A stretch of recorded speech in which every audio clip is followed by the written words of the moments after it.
This call is now being recorded. जल्दी confirm कीजिए, screen visible है तो फिर हम स्टार्ट करते हैं, ठीक है। और फटाफट से अपनी रफ नोटबुक निकाल लीजिए। यहाँ पे आपको कुछ 11th क्लास के मिसलेनियस क्वेश्चंस मिलेंगे जो आप लोगों ने ऑलरेडी चैप्टर कर लिए हैं उसके, ठीक है। जल्दी से बताओ स्क्रीन दिख रही है नहीं दिख रही है, और कैमरा ऑन करो इफ पॉसिबल, और थोड़ा सा इंटरैक्टिव रखो सेशन को, थम्स अप देते रहो। आवाज आ रही है तो एक बार रिकॉर्डिंग स्टार्ट हो जाए सही से।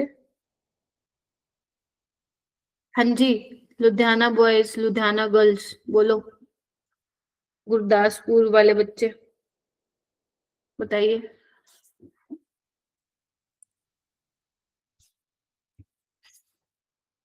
This call is now taking notes. इतना टाइम क्यों लगा रहे हो थम्स अप देने में, इतना टाइम लगता है क्या? है जी, चलिए ठीक है। आपको स्क्रीन पे क्वेश्चन दिख रहा होगा, दिख रहा है आप लोगों को? क्वेश्चन नंबर 1 आप लोगों को दिख रहा होगा, है ना? ये क्वेश्चन कहाँ से आया हुआ बेटा? ये क्वेश्चन आया हुआ एटॉमिक स्ट्रक्चर से, ठीक है। आप लोगों को क्या करना है, आप लोगों को पहले खुद ट्राई करना है ये क्वेश्चन करने का कि कैसे होगा, और फिर आप लोगों को मुझे बताना है कि आपने क्या आंसर इसका निकाला है। देन मैं इस क्वेश्चन को सोल्व कराऊंगी, ठीक है। तो ये लगा लो अब, क्योंकि आप लोगों ने काफी कुछ पढ़ लिया है ना, लगभग एक बुक आप लोगों ने खत्म कर ली है, तो आपको पहले खुद ट्राई करना है क्वेश्चन को, उसके बाद ही मैं कराऊंगी। तो एक तरीके से ये टेस्ट की तरह ले लो, ठीक है, जहां पे पहले तुम्हें बताना है और फिर तुम जब करोगे मैं उसका सॉल्यूशन दूंगी, राइट। तो इस क्वेश्चन को करने का ट्राई करेंगे सारे बच्चे। फर्स्ट वाले क्वेश्चन, जो जो क्वेश्चंस मैं तुम्हें बोलती हुई जाऊंगी तुम वो वाले ट्राई करोगे, राइट। चलिए करना स्टार्ट कीजिए। फर्स्ट क्वेश्चन सबको करना है।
एटॉमिक स्ट्रक्चर किया है ना आप लोगों ने चैप्टर, या नहीं किया है बताइए। बच्चों आप लोग तो बहुत सही से रिस्पॉन्स करते थे मेरे को जब मैं कभी क्लास लेने आती थी, और अब क्या हो रखा है तुम लोगों को, है?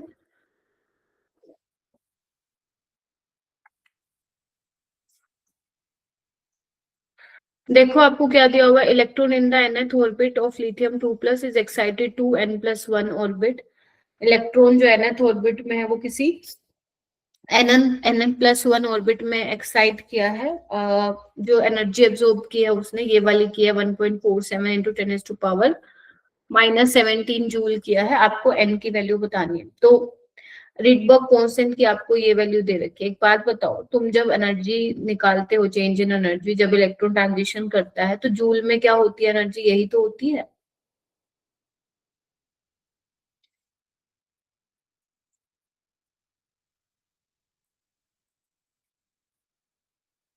ठीक है, तो बस अपने को क्या करना है, वैल्यू पुट करनी है बेटा। ये कितना हो जाएगा 1.47 इंटू 10⁻⁻17 जूल, ठीक है। ये जेड क्या हो जाएगा, लिथियम के लिए जेड क्या होता है, एटॉमिक नंबर 3, तो 3 का स्क्वायर 9, तो इसको नीचे ले आइए। ठीक है, 1/n² माइनस इसको हम n+1² लिख देते हैं। अब इसको सोल्व करो, ये कितना आ रहा है फटाफट से।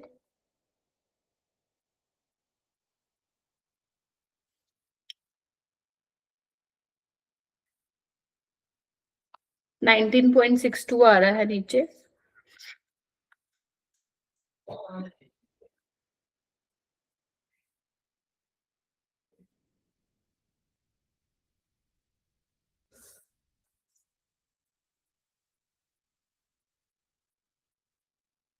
ठीक है, इसको सोल्व कर लो, कितने पे जाएगा ये बच्चों, सोल्व कर लीजिए इसको।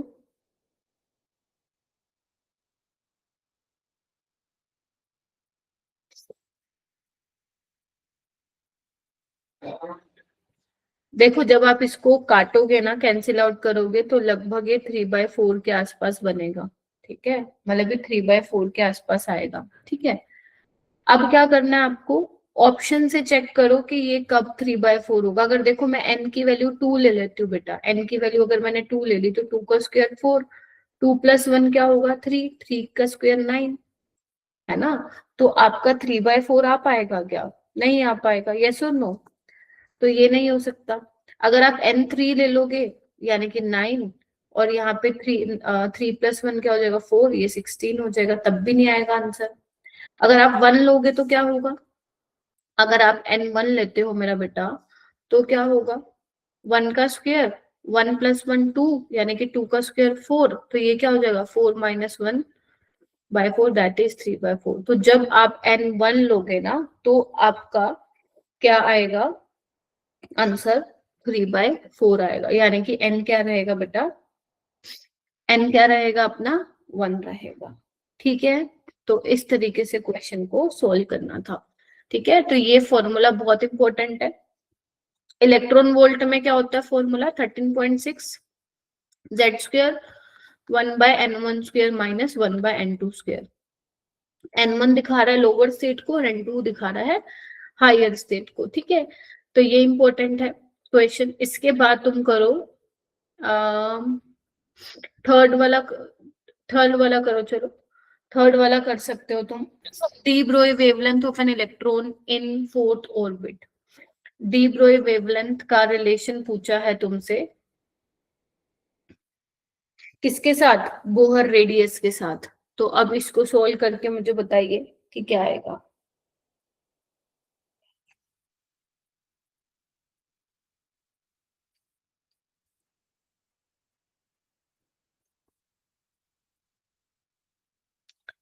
फॉर्मूला क्या होता है,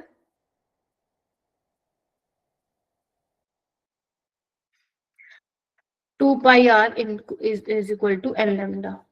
ठीक है, आर आपका रेडियस हो गया, एन इंटीजर है, और लैम्डा वेवलेंथ है। ठीक है, डी ब्रोई वेवलेंथ। तो लैम्डा क्या हो जाएगा, 2πr/n। एन क्या है, फोर्थ ऑर्बिट की बात कर रहे हैं, राइट। आर कैसे निकालते हो, 0.529 n²/z। अब n क्या है बच्चों, n4 है, तो 4 का स्क्वायर 16। हाइड्रोजन की बात की है ना, क्योंकि किसी की तो कुछ लिख ही नहीं रखा, तो मतलब हाइड्रोजन ही है। और ये क्या हो जाएगा, 0.529 a0 हो जाएगा। तो ये क्या हो जाएगा, 16 a0। तो 2π × 16 a0, तो ये हो जाएगा 8π a0। यानी कि आंसर क्या आ जाएगा आप लोगों का, ऑप्शन नंबर डी आ जाएगा। ठीक है, नेक्स्ट क्वेश्चन कीजिए, क्वांटम नंबर। ये तो पक्का मैं श्योर हूं कि ये आप लोगों ने पहले पढ़ा हुआ है, वो अलग बात है कि आप लोग पढ़ते नहीं हो, रिवाइज नहीं करते हो, वो अलग बात है। फोर्थ वाला क्वेश्चन करेंगे सभी बच्चे, फोर्थ वाला क्वेश्चन सभी बच्चे करेंगे।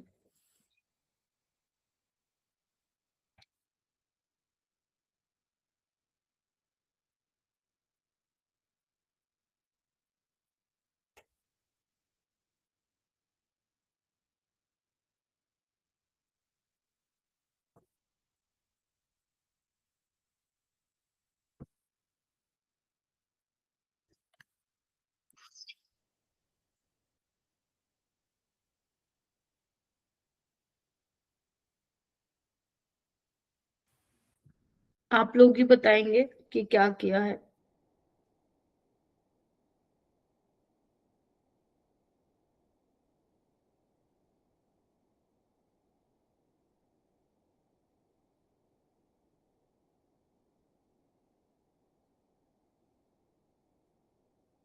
सी ऑप्शन कह रहे हैं, ओके सी ऑप्शन यानी कि आप बोल रहे हो 7, राइट? 7 बोल रहे हो आप कि 7 ऑर्बिटल्स ऐसी होंगी जहां पे ml 0 होगा। बाकी बाकी स्कूल्स के बच्चे क्या कहते हैं बताइए। शाबाश, एटलीस्ट आप लोगों ने रिस्पोंड किया। बाकी भी प्लीज ट्राई कीजिए। क्वांटम नंबर तो यार तुमने पढ़ा होगा, वैसे मत करो, वो तुमने पढ़ रखा है।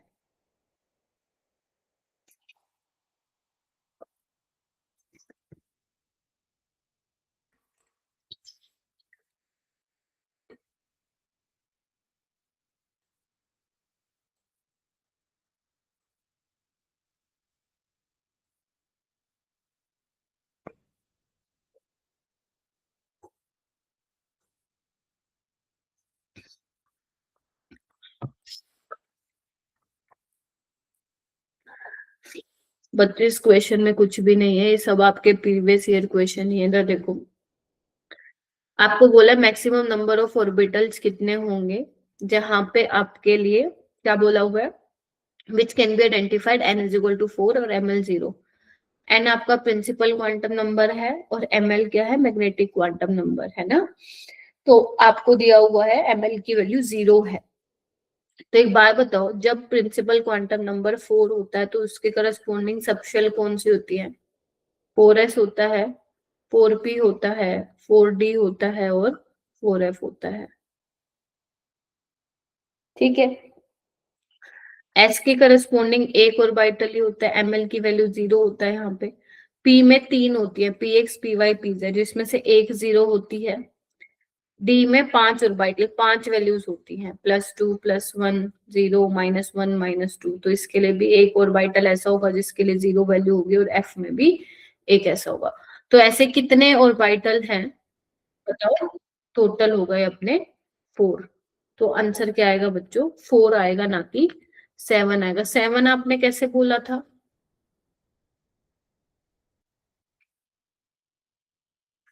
क्या ज्वाइन कर दोबारा?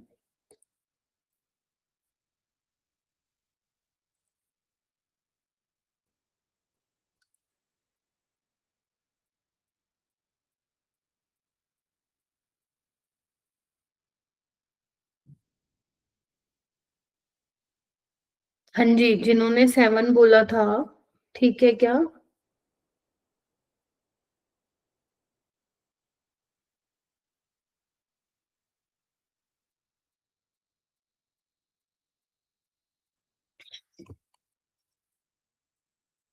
फिफ्थ क्वेश्चन कीजिए।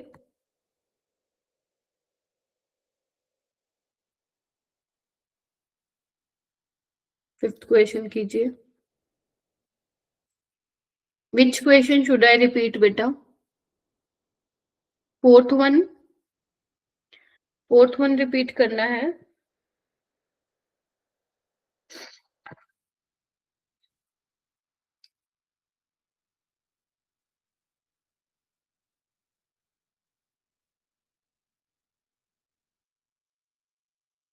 फोर्थ वन रिपीट करना है, ओके। देखो भाई, यहाँ पे आपको बोला है मैक्सिमम नंबर ऑफ ऑर्बिटल बताने हैं आपको जिसके लिए n की वैल्यू 4 है, ठीक है, और ml 0 है। अब तुम खुद देखो, जब आपका प्रिंसिपल क्वांटम नंबर 4 है ना, तो मतलब उसमें कौन कौन से सबशेल होंगे मैम? s वाला भी होगा, 4s भी होगा, 4p 4d 4f, क्योंकि जितना n की वैल्यू 4, जितना आपका प्रिंसिपल क्वांटम नंबर होगा n की वैल्यू होगी, उतने ही आपके सबशेल होंगे। तो 4 होंगे, 4s 4p 4d 4f, right. अब ml की वैल्यू 0 है। ml क्या है? बेसिकली मैग्नेटिक क्वांटम नंबर है आपका, ठीक है। तो बेसिकली वो क्या बताएगा, हर करस्पॉन्डिंग जो ऑर्बिटल है उसके करस्पॉन्डिंग ml की वैल्यूज बता रहा है, ठीक है। -L टू L होता है, +L, ठीक है, इंक्लूडिंग 0। तो एक बार बताओ, जो आपका एस ऑर्बिटल है, एस के लिए एल की वैल्यू क्या होती है? 0, तो ए की ऑर्बिटल है, 0 होगा। पी के लिए कितनी ऑर्बिटल होती है? 3 होती है। ठीक है, p x, p y, p z, तो इसके लिए कितनी वैल्यू होंगी? 3 होंगी। 0 + 1 - 1, तो इस 4p में भी एक ऐसा ऑर्बिटल होगा जिसकी वैल्यू क्या है? 0। ऐसी 4d में भी एक होगा, 4f में भी एक होगा। तो ऐसे कितने ऑर्बिटल्स हैं बेटा जिसमें ml की वैल्यू 0 है? 4 ऐसे ऑर्बिटल हैं। तो आंसर 4 आएगा। आप लोगों ने 7 कैसे निकाला, मैं वो पूछना चाह रही थी कि आप लोगों ने 7 कैसे निकाला। ठीक है, तो ये आप लोगों को मालूम होनी चाहिए कि डी के करस्पॉन्डिंग 5 वैल्यूज होती है, ये है ना, जितनी ऑर्बिटल्स होती है ना उतने ही वैल्यूज होती हैं, राइट। तो इस तरीके से आप निकालेंगे। आई होप क्लियर हुआ होगा बेटा। ठीक है, नेक्स्ट क्वेश्चन करिए।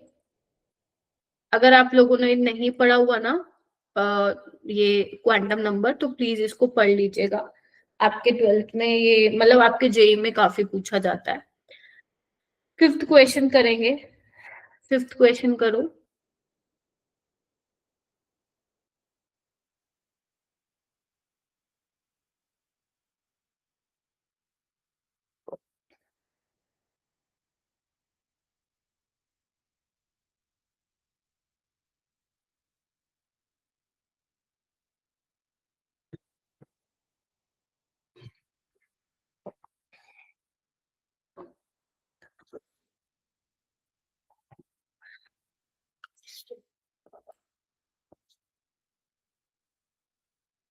Zero dipole moment, chemical bonding का सवाल है ये, तो तुमने पक्का किया हुआ है, क्योंकि जब मैं तुम्हारी क्लास में आई थी मुझे याद है, मैंने तुम लोगों को केमिकल बॉन्डिंग के क्वेश्चंस की प्रैक्टिस कराई थी कि नहीं? इसका मतलब तुमने पढ़ा तो हुआ है चैप्टर।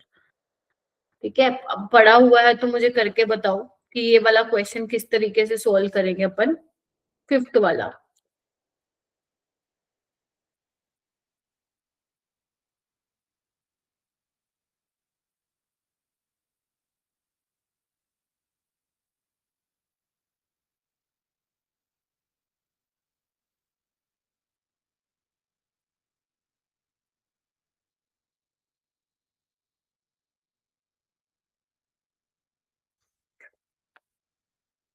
देखो बेटा, जीरो डायपोल मोमेंट का मतलब क्या है? म्यू 0 है ना, मतलब आपकी स्पीसीज कैसी है? नॉन पोलर है, नॉन पोलर। ठीक है, तो अब पहचानो कौन सा पोलर है कौन सा नॉन पोलर। एच एफ में तो इलेक्ट्रोनेगेटिविटी डिफरेंस है, ये बॉन्ड तो पोलर है ना, तो ये तो पोलर होगा। H F molecule due to electronegativity difference between fluorine and hydrogen. ठीक है, H2 क्या है? इसमें कोई इलेक्ट्रोनेगेटिविटी डिफरेंस नहीं है। डाइएटोमिक मॉलिक्यूल, ध्यान रखो, अगर मैं डाइएटोमिक मॉलिक्यूल की बात करती हूँ आपके आगे, ठीक है, तो आप लोग वो जरूर देखेंगे, अगर इलेक्ट्रोनेगेटिविटी डिफरेंस नहीं है वो नॉन पोलर होता है। ठीक है, पोलैरिटी, पोलैरिटी मतलब प्लस माइनस चार्ज आने, इलेक्ट्रो, जैसे यहाँ पे क्या है, फ्लोरीन इलेक्ट्रोनेगेटिव है तो इसके पास ऊपर पार्शियल नेगेटिव और इसके पास पार्शियल पॉजिटिव। ठीक है, तो पोलैरिटी डेवलप हो रही है, तो पोलैरिटी। ठीक है, पोलर है ये। तो H2 नॉन पोलर है। और बताइए कौन सा नॉन पोलर है?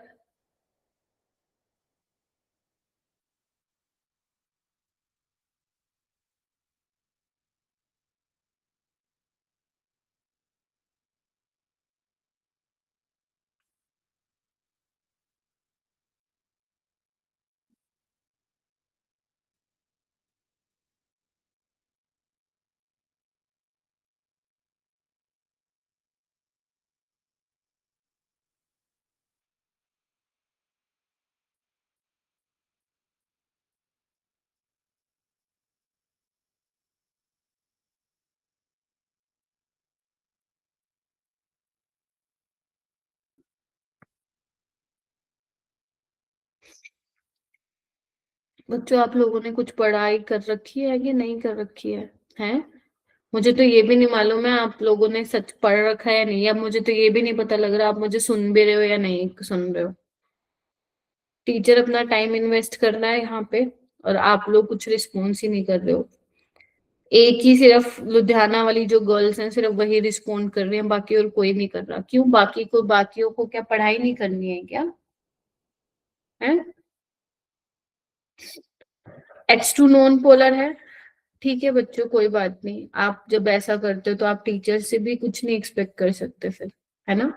H2S क्या होगा, ये पोलर होगा। मुझे बता देना जहां पे भी आपको ये पूछना हो कि मैम ये कैसे पोलर है, ठीक है मैं बता दूंगी। CO2 बेटा नॉन पोलर है, डायपोल मोमेंट की डायरेक्शन से पता चलेगा, है ना, कैंसिल आउट कर देगा। CO2 नॉन पोलर है, BF3 नॉन पोलर है, मीथेन, SiF4, BF2 ये नॉन पोलर है। तो आंसर बेटा 6 आएगा। 5 कैसे आया था बताओ एक बार मेरे को, कौन सा आप लोगों ने मिस किया था, प्लीज कंफर्म कीजिए। लुधियाना गर्ल्स बताइए प्लीज, आप लोगों ने कौन सा नहीं किया था। शाबाश बताओ, चैट में बता दो। एक बच्चा बैठ जाओ। BEF2 मिस कर दिया था, नहीं मेरा बेटा देखो इधर, BEF2 लीनियर होता है ना। ठीक है, तो फ्लोरीन इलेक्ट्रोनेगेटिव है, तो उसकी तरफ दिखाओगे डायपोल मोमेंट। यहाँ पे ये तो ये क्या कर रहा है, इसको इसको कैंसिल आउट कर रहा है ना। तो ये नॉन पोलर होता है। ठीक है, पूरा मॉलिक्यूल देखो आप, ये मत देखो कि बेरिलियम और फ्लोरीन इलेक्ट्रोनेगेटिव है तो भाई बेरियम और फ्लोरीन के बीच में इलेक्ट्रोनेगेटिविटी डिफरेंस है तो पोलर होगा। वो आप बॉन्ड को देख रहे हो, आपको कंप्लीट मॉलिक्यूल देखना है। और जब आप कंप्लीट मॉलिक्यूल देखते हो ना तो आपको इसी तरीके से क्वेश्चन को सोल्व करना पड़ता है। तो 6 will be the final answer. Next देखो, 6th क्वेश्चन VSCPR पे बेस्ड है, करो सारे बच्चे।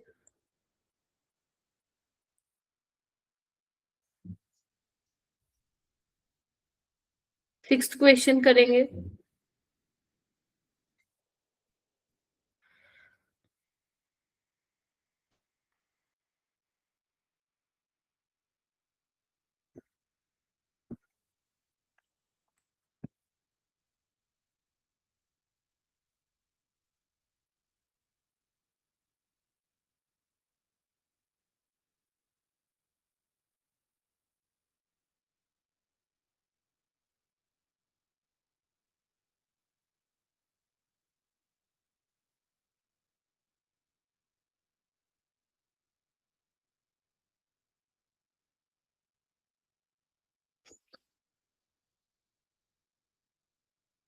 करिए बच्चों करिए, शेप बतानी है आपको, प्लीज सारे स्कूल्स के बच्चे ट्राई कीजिए।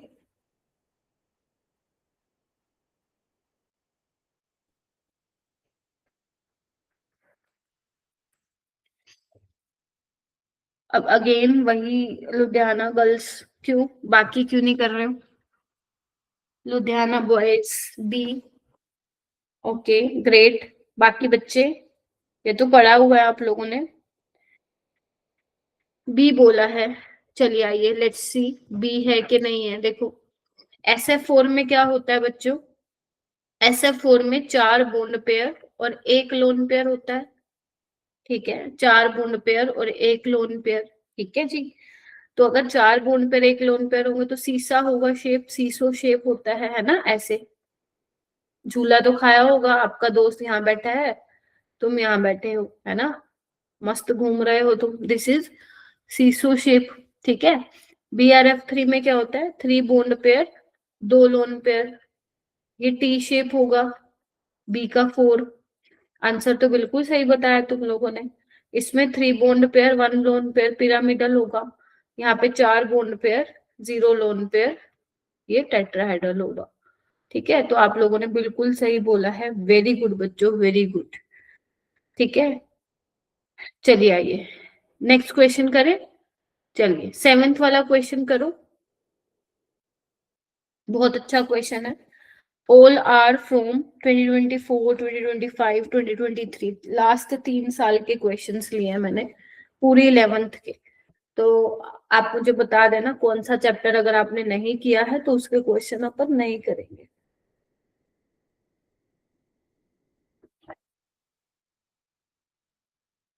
करो।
समझ में आया है नहीं आया चैट बॉक्स में बता दो, वरना मैं कराती हूँ।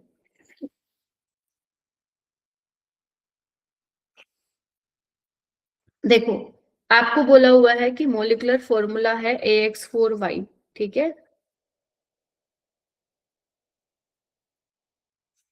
अच्छा सवाल है बच्चों, ये 2025 में आया था।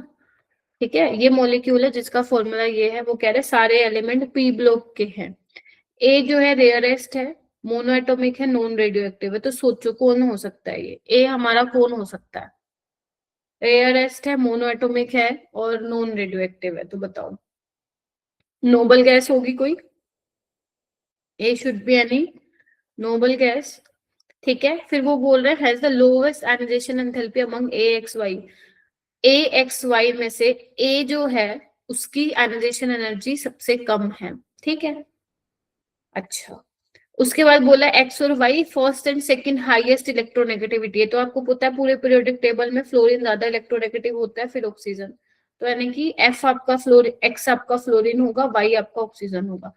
और आप लोगों को ये भी सुना होगा, आप लोगों ने ऑक्सीजन और फ्लोरीन के साथ जीनोन के कंपाउंड्स देखने को मिलते हैं, तो ये आपका एक्सीओएफ4 रहा होगा। तो बस नोबल गैस में क्या होते हैं, 8 इलेक्ट्रॉन होंगे, हाफ ऑफ 8 प्लस 4 आपके मोनोवेलेंट में हाइब्रिडाइजेशन निकाल रही हूँ ये, ठीक है। तो आपके हो जाएंगे 12, 12/2 6। तो ये किस क्या हो जाएगा, इसका शेप बताओ। स्क्वेयर पिरामिडल, स्क्वेयर पिरामिडल इसका क्या हो जाएगा, आपका शेप हो जाएगा। तो ये काफी अच्छा सवाल था, इन्होंने पीरियोडिक टेबल को मिला के दिया है इसके साथ। ठीक है, पीरियोडिक टेबल बोल दो, पी ब्लॉक का बोल दो, लेकिन प्योरली भी मैं नहीं बोलूंगी कि जिसने पी ब्लॉक नहीं पढ़ा वो नहीं कर सकता, ऐसा नहीं है। अगर आपने पीरियोडिक टेबल भी पढ़ा है तब भी आप ये क्वेश्चन कर सकते थे। ठीक है जी, चलिए आइए नेक्स्ट क्वेश्चन करिए बच्चों। 8 क्वेश्चन करो। The total number of species from the following which in which one unpaired electron is present.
ये आपको एमओटी से करना है बच्चों क्वेश्चन, एमओटी का सवाल है ये आपका।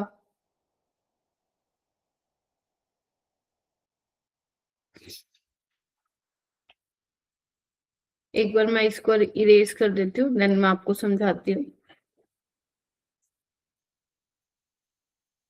ऐसे क्वेश्चन आते हैं बहुत पेपर में। सी आ रहा है क्या, एक सेकेंड।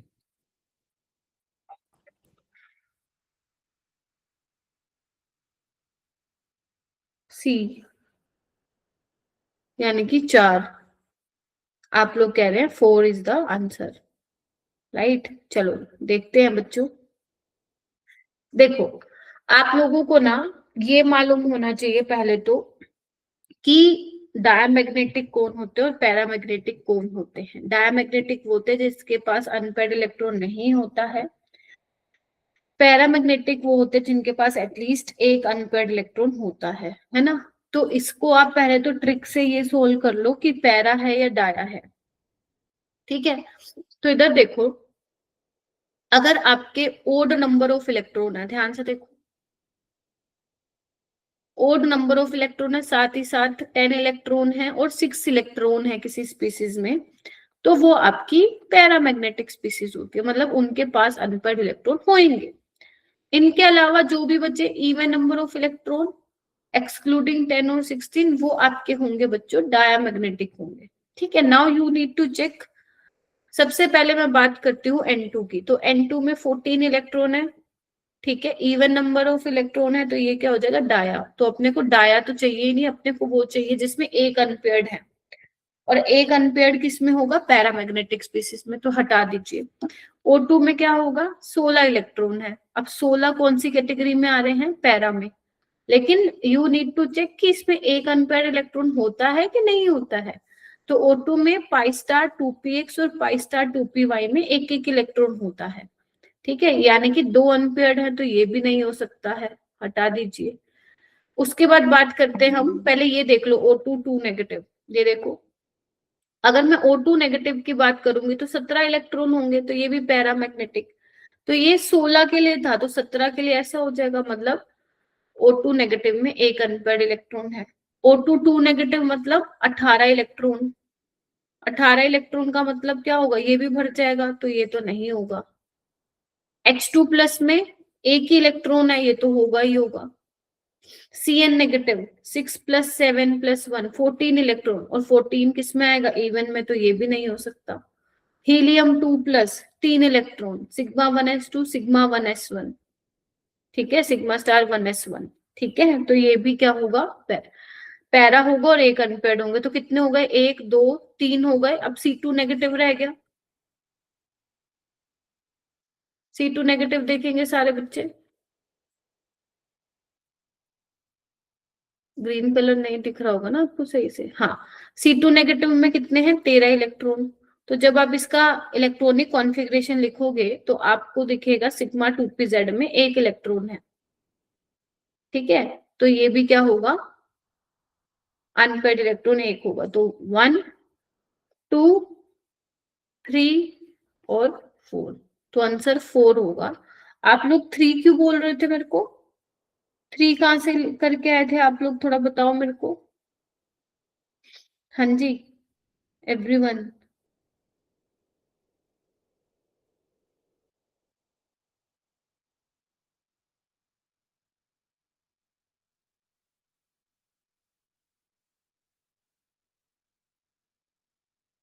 अब आया समझ में कहाँ गड़बड़ की थी तुम लोगों ने, ये तो बताओ मेरे को। हाँ जी, कहाँ गड़बड़ की थी आप लोगों ने, ये पता चला आप लोगों को।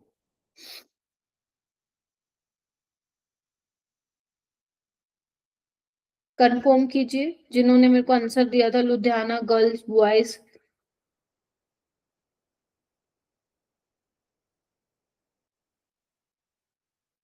नहीं पता चली क्या, बताओ। अरे यार, तुम तो बोल ही नहीं रहे कुछ। तुमने मुझे बोला 3 is the answer, yes, but answer तो 4 है।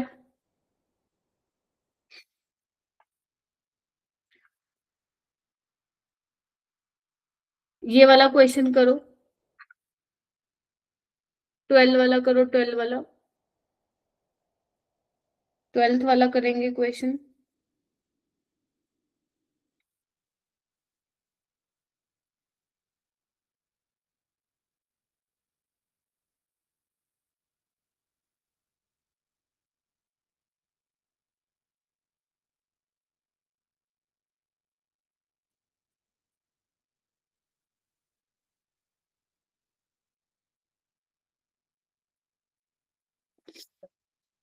पीरियोडिक क्लासिफिकेशन से क्वेश्चन।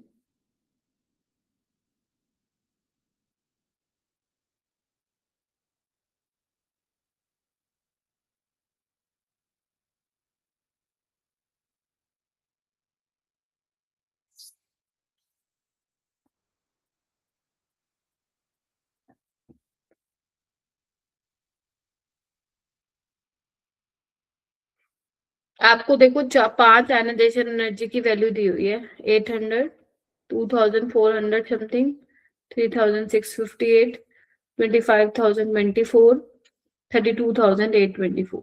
ठीक है, आपको बोला है by using the above values predict the group in which above element.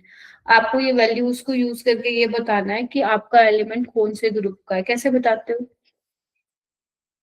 आपको ये देखना है किन दो वैल्यूज में बहुत ज्यादा डिफरेंस है, बहुत ज्यादा। 800, 2400, 3600, 25,000। 3,000 से 25,000 का जंप देखो।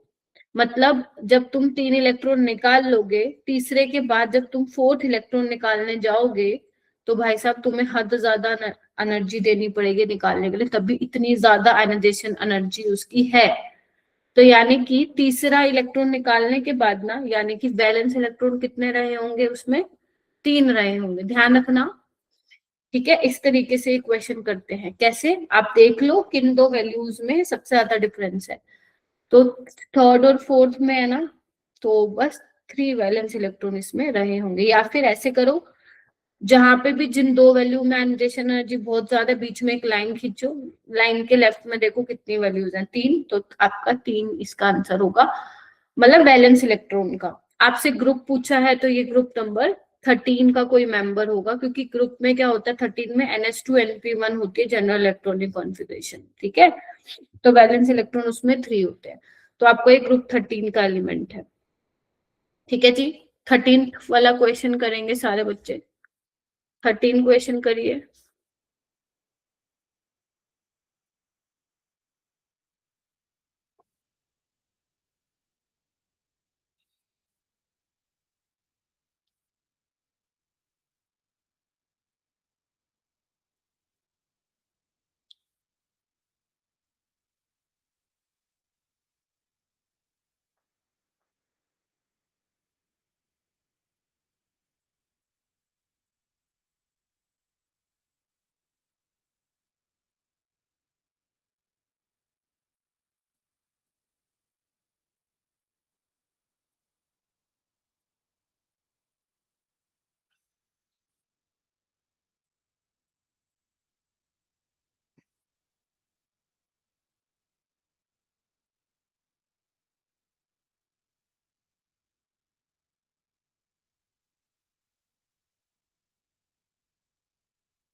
बताइए बच्चों, बताइए। देखो, अपने पास लिथियम, सोडियम, एल्कली मेटल्स है ना। लिथियम नीचे सोडियम आता है, फिर बेरिलियम के नीचे मैग्नीशियम आता है, और बोरोन के नीचे एल्यूमिनियम आता है। तो अपने को पता है लेफ्ट टू राइट जाते हैं तो साइज घटता है, और डाउन द ग्रुप आते हैं तो साइज बढ़ता है। अपने से क्या पूछा है? That has least atomic radius. तो सबसे लीस्ट किसकी होगी? बोरोन का साइज सबसे छोटा होगा। ठीक है, तो आपको बताना है ये कौन से टाइप का ऑक्साइड बनाएगा। देखो, इसकी इलेक्ट्रॉनिक कॉन्फ़िगरेशन क्या है? जनरल NH2NP1 है ना, NH2NP1। 3 वैलेंस इलेक्ट्रॉन है ना इसके पास, राइट। तो क्या होगा आप लोगों का? +3 दिखाएगा, है ना। तो A2O3 यानी कि B2O3। 2x - 6 = 0, तो x आ जाएगा +3। ठीक है मेरा बेटा, तो इसका आंसर क्या होगा? B2O3। ठीक है, बोरोन +4 नहीं दिखाएगा। ठीक है, +2 नहीं दिखाएगा, +1 नहीं दिखाएगा। उसके जो कंपाउंड्स देखने को मिलता है, जैसे BF3 हो गया, BCl3 हो गया, है ना, BBr3 हो गया। ठीक है, तो इसमें देखो +3 में है, राइट। तो आंसर क्या आ जाएगा इसका? A। नेक्स्ट आपसे पूछा है बेटा एम्फोटेरिक ऑक्साइड बताना आपको। बताओ चलो, एम्फोटेरिक ऑक्साइड सारे बच्चे करेंगे। एम्फोटेरिक ऑक्साइड,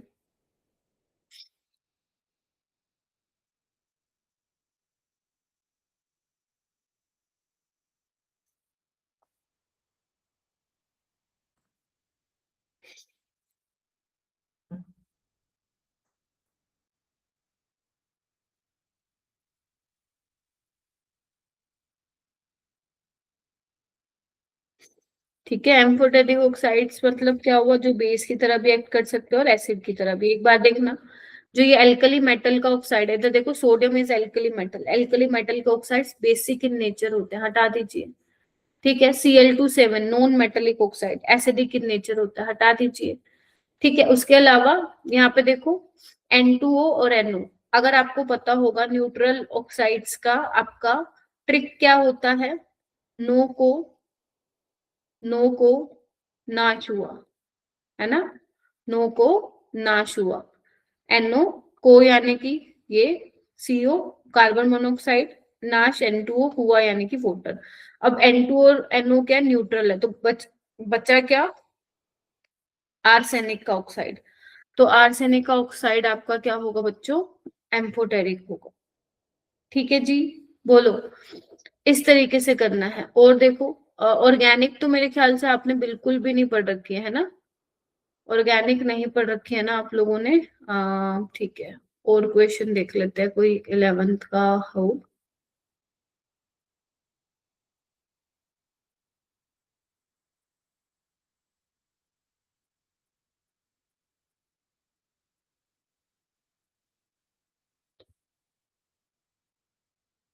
ठीक है, इक्विलिब्रियम हो गया ना आपका। इक्विलिब्रियम थर्मोडायनेमिक्स से पहले है बाद में है, कंफर्म करना एक बार, मेरे को याद नहीं आ रहा, आगे पीछे है ना ये चैप्टर, बताओ हो गया इक्विलिब्रियम,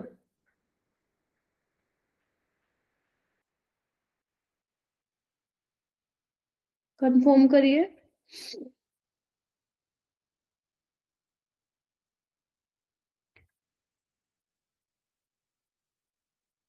चलो ठीक है, कोई बात नहीं, नहीं हुआ है तो ठीक है, तो प्लीज आप 11th को अच्छे से करो, जितना भी आपका सिलेबस हुआ है अच्छे से करो उसको, ठीक है। और ताकि आप लोगों को 12th में प्रॉब्लम ना हो, ठीक ठीक है, क्योंकि जब आप 12th में जाओगे तो जो बच्चा JEE या कुछ भी करना चाहते हो एंट्रेंस तो तुम्हें देना ही पड़ेगा, तो ये नहीं हो कि 11th का तुम प्रेशर लेके बैठे हो, राइट। तो 11th आप अच्छे से कर लो, ठीक है। तो मैं आपको यहीं छोड़ती हूँ, ठीक है जी। बाकी कल आपकी सर जो है वो क्लास